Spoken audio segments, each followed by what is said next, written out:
आज है हमारा रिवाइज डे और आज के दिन जैसे कि आप जानते हैं कि रिवाइज डे में हम पिछले लेसन्स को रिवाइज करते हैं।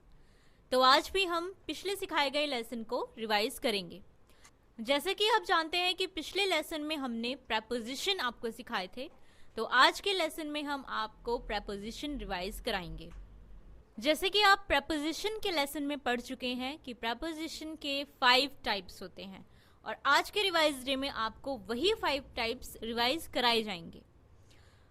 तो आप देख सकते हैं कि आपको स्क्रीन पर प्रेपोजिशन के 5 टाइप्स शो हो रहे हैं, जिनमें फर्स्ट है simple preposition, second compound preposition, third phrase preposition, fourth participle preposition और फिफ्थ डबल प्रेपोजिशन।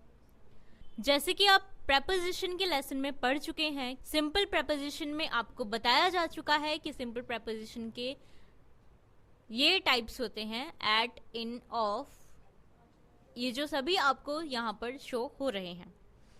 तो इन सभी प्रेपोजिशन को आपने अपने प्रेपोजिशन के लेसन में जाकर सबसे पहले इनको रिवाइज करना है और देखना है कि ये सभी प्रेपोजिशन कहाँ पर किस तरीके से यूज हो रहे हैं और फिर बाद में इनकी प्रैक्टिस करनी है। उसके बाद आता है कंपाउंड प्रेपोजिशन। कंपाउंड प्रेपोजिशन में भी आप पहले पढ़ चुके हैं कि इसमें ये सभी टाइप्स जो हैं कंपाउंड प्रेपोजिशन कहलाते हैं। तो इन सभी को आपको रिवाइज करना है और इनकी प्रैक्टिस करनी है और देखना है कि ये सभी प्रेपोजिशन किस वाक्य में, किस जगह पर और किस तरीके से यूज किए जाते हैं। नेक्स्ट आता है फ्रेज प्रेपोजिशन। फ्रेज प्रेपोजिशन में भी आपको लेसन में बताया जा चुका है कि फ्रेज प्रेपोजिशन में ये टाइप्स आते हैं according to, along with, because of. ये सभी टाइप्स जो आपको शो हो रहे हैं ये कहलाते हैं फ्रेज प्रेपोजिशन। इन सभी प्रेपोजिशन की आपको प्रैक्टिस करनी है और देखना है कि ये सभी प्रेपोजिशन कहाँ पर किस वाक्य में यूज किए जाते हैं। उसके बाद आता है पार्टिसिपल प्रेपोजिशन। पार्टिसिपल प्रेपोजिशन में आप पहले पढ़ चुके हैं कि ये टाइप्स बेयरिंग, कंसर्निंग, कंसिडरिंग, ये सभी टाइप्स पार्टिसिपल प्रेपोजिशन के टाइप्स हैं और आप पढ़ चुके हैं इन सभी प्रेपोजिशन का इस्तेमाल किस सेंटेंस में किस तरीके से किया जाता है।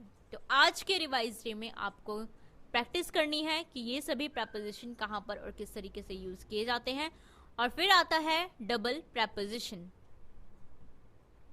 डबल प्रेपोजिशन में भी आप प्रेपोजिशन के मेन लेसन में पढ़ चुके हैं कि यहाँ पर डबल प्रेपोजिशन में आता है throughout, on to, up to. ये सभी प्रेपोजिशन की आपको अच्छी तरीके से प्रैक्टिस करनी है ताकि आप इन सभी को याद रख सकें और समझ सकें कि इन सभी प्रेपोजिशन का इस्तेमाल किस वाक्य में, किस जगह पर, किस तरीके से किया जाता है।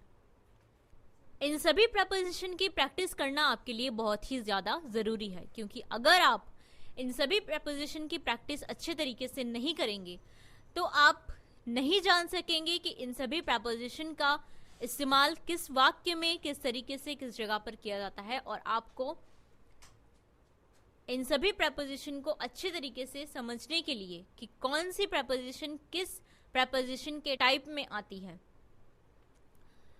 ये याद रखने के लिए आपको इनकी प्रैक्टिस करना बहुत ही ज़्यादा ज़रूरी है। और आपकी प्रैक्टिस के लिए यहाँ पर हमने एक एक्सरसाइज आपको दी है। अब हम आपको एक एक्सरसाइज दिखाने जा रहे हैं। जैसे कि आप देख सकते हैं कि स्क्रीन पर आपको एक एक्सरसाइज शो हो रही है। इस एक्सरसाइज में कुछ प्रेपोजिशंस को इंक्लूड किया गया है और साथ ही साथ कुछ सेंटेंस भी इंक्लूड किए गए हैं। आपको इस एक्सरसाइज में पहचानना है कि इसमें कौन कौन से प्रेपोजिशन और कौन कौन से सेंटेंस का इस्तेमाल किया गया है और उन्हें पहचानने के बाद आपको इस एक्सरसाइज को इंग्लिश में ट्रांसलेट करना है। इस एक्सरसाइज में अगर हम आपको एग्जाम्पल दें तो आप इसके इस सेंटेंस में देख सकते हैं, जैसे कि ये सेंटेंस है, उसने किताब मेज ऊपर रखी, यानी कि उसने किताब मेज के ऊपर रखी। इस एक्सरसाइज में आप देख सकते हैं कि इसमें ऊपर शब्द आया है, जिसके लिए आप ऑन वर्ड का यूज कर सकते हैं जो कि एक प्रेपोजिशन है और इस प्रपोजिशन को आपको पहचानना है कि कौन सी प्रपोजिशन है। तो ये है सिंपल प्रपोजिशन, जिसमें कि आप ऊपर वर्ड के लिए ऑन का इस्तेमाल कर सकते हैं। इस सेंटेंस में आप देख सकते हैं, ओ कार ले आउण बारे सोच रहा सी। तो यहां पर जो आपको पहचानना है वो है कि यहाँ कौन सी प्रपोजिशन का इस्तेमाल किया गया है। यहाँ हम आपको बता दें कि इस सेंटेंस में जो प्रपोजिशन है वो है बारे, यानी कि वो कार लाने के बारे में सोच रहा था। तो यहाँ बारे शब्द के लिए आप यूज करेंगे अबाउट, जो कि है एक कंपाउंड प्रपोजिशन। दूसरा एग्जाम्पल आप देख सकते हैं, ये सेंटेंस। इस सेंटेंस में आप देख सकते हैं कि पढ़ाई ना करने के कारण वो फेल हो गया सी। पढ़ाई ना करने के कारण वो फेल हो गया था। यहाँ पर आपको पहचानना है कि इस वाक्य में कौन सी प्रपोजिशन का इस्तेमाल हुआ है। यहाँ आप देख सकते हैं कि जो वर्ड है दे कारण, यहाँ पर आप बिकॉज ऑफ प्रपोजिशन का इस्तेमाल कर सकते हैं, जो कि है एक फ्रेज प्रपोजिशन। तो इन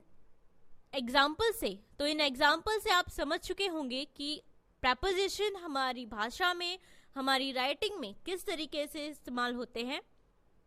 तो इन प्रपोजिशन को आपको इस एक्सरसाइज में से पहचानना है और पहचानने के बाद इस एक्सरसाइज को इंग्लिश में ट्रांसलेट करना है, ताकि आपकी अच्छे तरीके से प्रैक्टिस हो सके। और जब आपको लगता है कि आप इस एक्सरसाइज को कंप्लीटली इंग्लिश में ट्रांसलेट कर चुके हैं, तब आपको इस एक्सरसाइज के आंसर को चेक करने के लिए आपको इस सीडी के अंत में दिए गए आंसर में से इस एक्सरसाइज 13 के आंसर को चेक करना है और देखना है कि आपने बिल्कुल करेक्ट एक्सरसाइज ट्रांसलेट की है या नहीं। अगर आपसे कोई गलती हो जाती है तो आपको उस गलती को नोट करना है और उसे सुधारना है, और बार बार अपनी गलती को सुधारने के लिए प्रैक्टिस करनी है।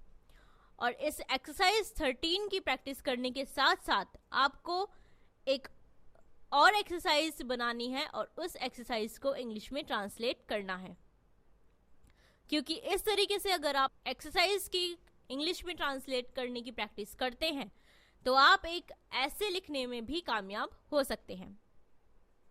और जब आप इंग्लिश ट्रांसलेशन की प्रैक्टिस कर लें तो आपको पिछले लेसन में दी गई सभी वोकैबुलरी को भी याद करना है और उनकी भी प्रैक्टिस करनी है, ताकि आप अच्छे तरीके से इंग्लिश सीख सकें।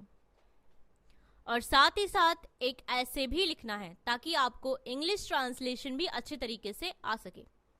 तो ये था हमारा आज का रिवाइज डे।